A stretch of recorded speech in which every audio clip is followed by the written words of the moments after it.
I'm curious to hear more about this kind of biological bond between, fathers and mothers distinctly, like separately, what each role there is. And that may seem kind of like a gimme, like it's simple, but I think it's a good foundation to build the rest of the conversation off of. So what are children missing when they don't have a mother or a father? Good. So our first book, Them Before Us, Why We Need a Global Children's Rights Movement, is really the manual for our nonprofit.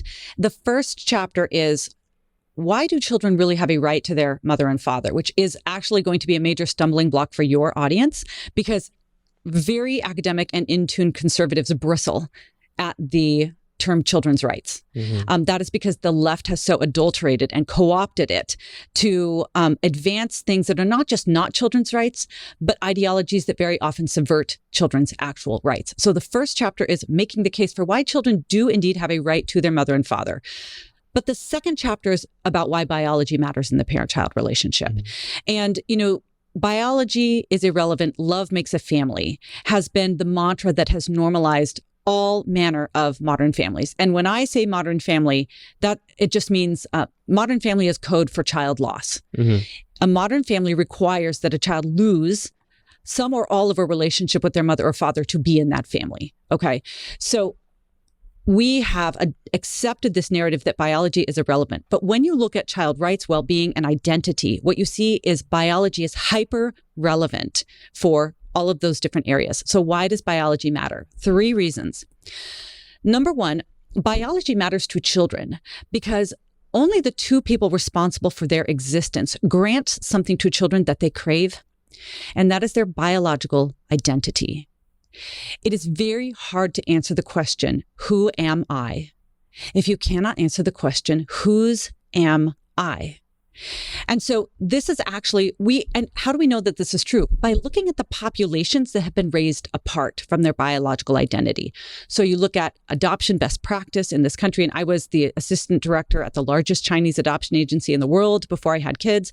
So I was very familiar with international and domestic standards for adoption. And what we see, especially in domestic adoption, is this radical shift away from closed adoption, which was not just practiced, but recommended in the 50s and 60s and 70s, to now 95% of adoptions in the United States are open. What's the difference between those? Like, what is a closed versus an open adoption? Closed is you don't have any identifying information or any contact with the child's first family. Okay. Open adoption, there's degrees of openness, but open adoption means you have some knowledge or some contact or some ongoing relationship with somebody in the first family. Maybe it's just the grandparents, but sometimes it's the birth mother herself. And what they've found is, social workers have found that children benefit from as many connections as possible from their first family, even if they can't be raised by them. And we overhauled adoption best practice once we recognized that.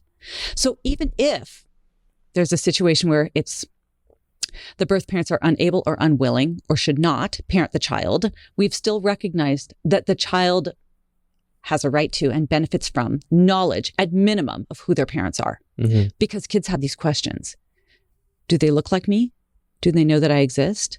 Why did they give me up? Would they love me if they met me? Who is my mother? If they don't know, who is she? And we see this very clearly now with the population, not that was separated from their parents at birth, but separated from their parents at conception. Kids created through sperm and egg donation.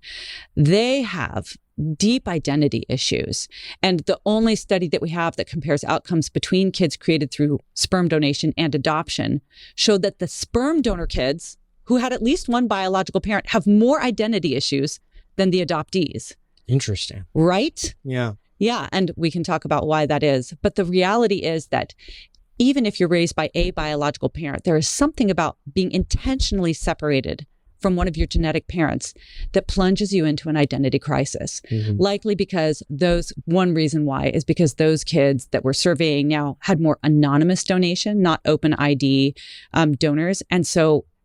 And the other aspect, and this is really the distinction, I think, they were intentionally cut off from one of their parents versus the adoptees who the people raising the adopted kids did not choose for them to be abandoned, did not choose for them to be orphaned. People raising children created through sperm, egg donation, and surrogacy chose for their child to be alienated from one or both parents. And that has leveled and increased psychological burden on kids. Yeah. So biology matters because those two adults give children their biological identity. And you could argue, and others have argued better than me, that one of the reasons why we have so many kids seeking sexual and gender identities is because we have robbed them of the places where they have historically answered the question, who am I? And that is in kinship bonds, ethnic connections, and familial bonds. Yeah.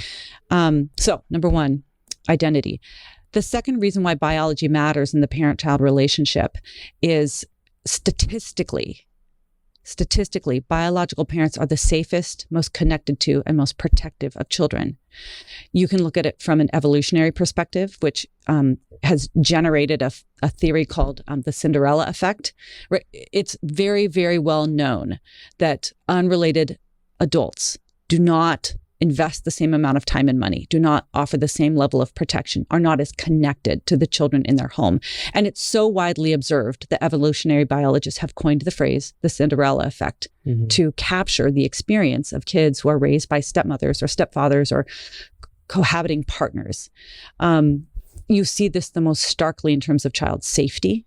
Evolutionary biologist Wilson and Daly studied in the 90s rates of child abuse and filicide among Canadian youth and found that kids were 120 times, not percent, times more likely to be killed by a stepfather than by their own biological father. And so when you're talking about wanting children to be safe and loved, one of the best ways to ensure that children are safe and loved is to insist that they be raised by both biological parents in a married relationship. Yeah. And then getting to what I think you were initially asking, and I've wound my way around there, is why does it matter in terms of male and female, right?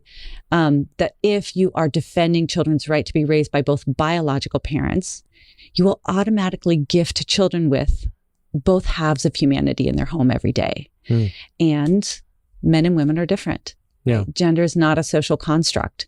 That even the most egalitarian societies, where women have the most educational and vocational choices, we find the most stereotypically female and most stereotypically male adults. Women tend to choose to stay home with their kids. Men tend to choose careers that are more idea and object driven. Women tend to choose careers where there's more relationship and caring and nurturing. So you see that, I would say, demonstrated in the most critical ways in the home. And your cheat sheet, we go into this in chapter 3 of our book. We detail the differences between maternal and paternal love. A few quick examples. Men and women talk to their kids differently. Men, when you come home and you see your 10-month-old baby and she's like, dad, dad, dad, dad, up, amen, right? Because those are her 2 words. Yeah. And you don't say, hi, little baby, daddy loves you. You go, Dad slayed it at the office today. I had this killer interview and tomorrow I'm prepping for my trip. And you talk to her like you talk to everyone else. Yeah. You don't simplify your language the way that your wife does. Yeah. Now, your wife... She's going to laugh at the accuracy of this, by the way. Well, she's going to think that's hilarious. Because you're a man. And this is how men operate, right? Yeah. But she says, oh, baby, Mom's so tired. I'm going to take a little nappy nap. Okay. Women automatically simplify their language right down to the child's level. So when you have a male parent and a female parent, what you have is a parent that makes sure the kids understand 100% of what they're saying, and one parent who's always cognitively pushing their child's language development. Neither of you guys are trying to do that. Yeah. It is your maleness and femaleness working itself out in the home. The other thing is, is your baby ever thrown up in the air? Yes, I do that. Does your wife throw the baby? No, and she also does not like it. She doesn't like that you throw the baby. Does your wife ever take the baby and strap her onto her body and walk around the house or go for walks? Literally every day. Okay, that's right. Yeah. So this is the difference, is that women tend to naturally care for, fathers tend to naturally play with. It is not nobody tells you to do this, but within 10 seconds of touching your baby, she is away from your body, up in the air, being rocked and swung and twirled. Yeah. That's how it goes. Yeah. Now, kids actually learn something very important about the world through dad play in a way that they don't learn about mom play. Now, mom, what she does is she lowers the cortisol levels of your baby because cortisol level is the stress hormone. Your daughter is tired, hungry, sick, scared. Cortisol goes up. She cries. Women have a much lower tolerance for baby cry than you do. The baby cries and you throw a Cheerio her way and say, I'll be there in a minute, or maybe not. If you calm down with the Cheerio, then I'm not going to come. I'm just going to keep doing what I'm doing. She hears the baby cry. She drops what she's doing. She grabs the baby. She pulls her in, maybe straps her on. And within 20 seconds, the skin-to-skin contact that mom naturally provides increases your daughter's oxytocin level, which is the only thing that drops her cortisol level.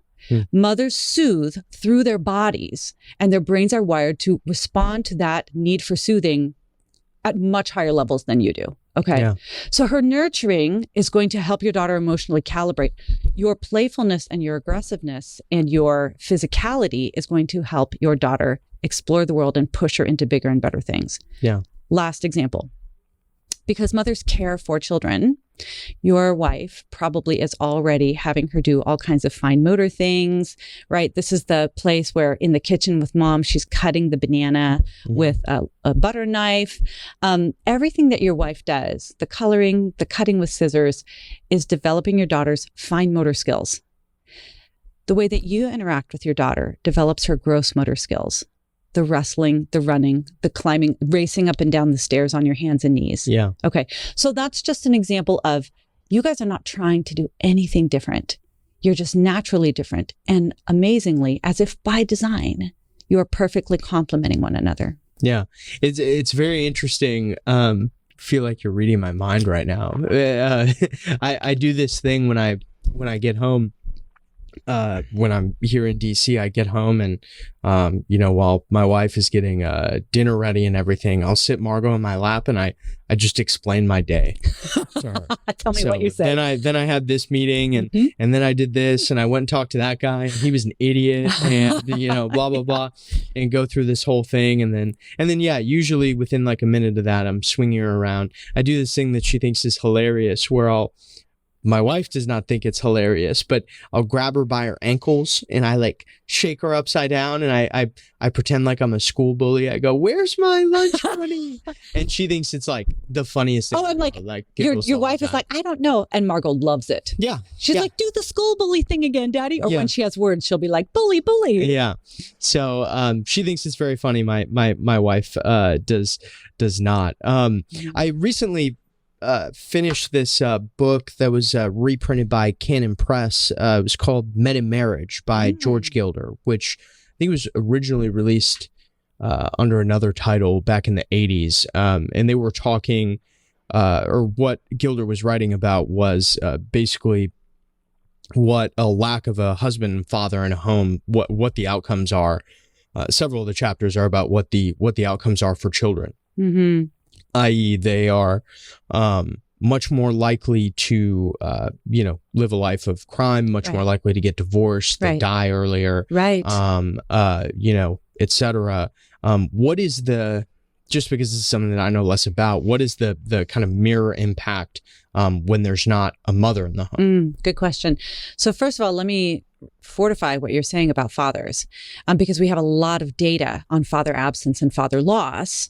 And I'll talk about why in a second. But there was a study done in 2017. So after this book, right, he didn't know this, but he would have been like, makes sense. Yeah. That showed what happened to children when they lost a father to death, divorce, or incarceration.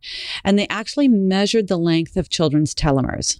That is the end caps of their chromosomes, and found that children who experienced father loss had shorter telomeres. Wow, that's so fascinating. Right. So you lose your dad and it impacts every cell of your body. Now, your telomeres are responsible for health and longevity.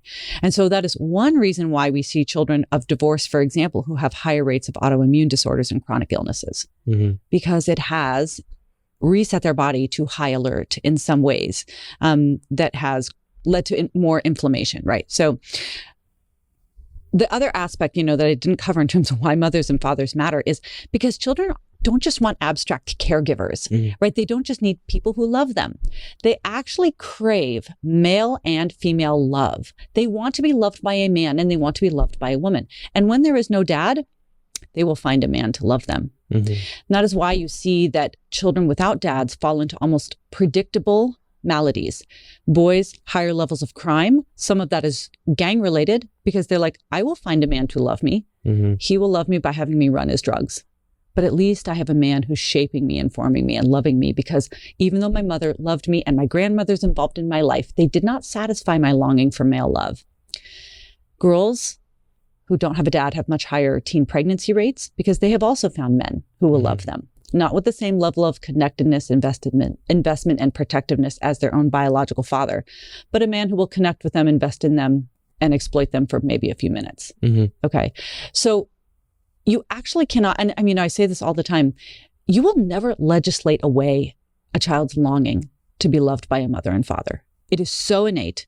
It's probably one of the most universal human longings, to be loved by their mother and father. And yet our culture, law, and technology are acting as if it doesn't exist at all.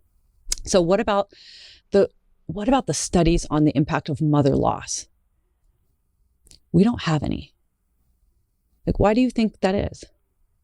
I have no idea. Yeah, it's because mother loss is so foreign to our species, right? That it always takes a man and a woman to make a baby, right? They are always present at the moment that the child is conceived. The problem is that biology only insists on a 3 to 5 minute contribution from him. But biology insists on a 9.5 month connection with the woman, right? She is literally physically unable to abandon her baby. She can carve the baby out, but she can't abandon the baby. And then once the baby's born, and you might have seen this transformation in your wife, there's all these biological systems that create and reinforce a literal chemical bond between mother and child, right? A lot of that oxytocin exchange, the oxytocin is heightened during labor and delivery.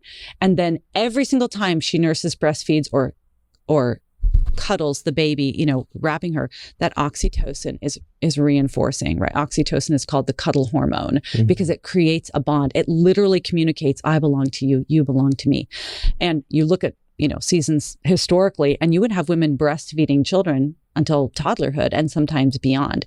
So, I mean, this is the only relationship where you are literally connected by a cord. You are literally connected by a cord. So biology has made the motherless child very, very difficult for our species. We've always had fatherless children.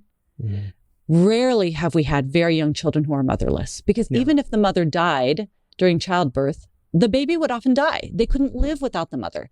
So it's interesting because we do a lot of work at them before us, campaigning against surrogacy. Commercial, altruistic, gestational, traditional, it's always mother loss. No matter how it's being done or who's taking the baby home, it's always intentional mother loss. And people will say, well, what about the studies? The fact that we have no studies should tell you that this is so foreign to our species, we shouldn't even play around with it.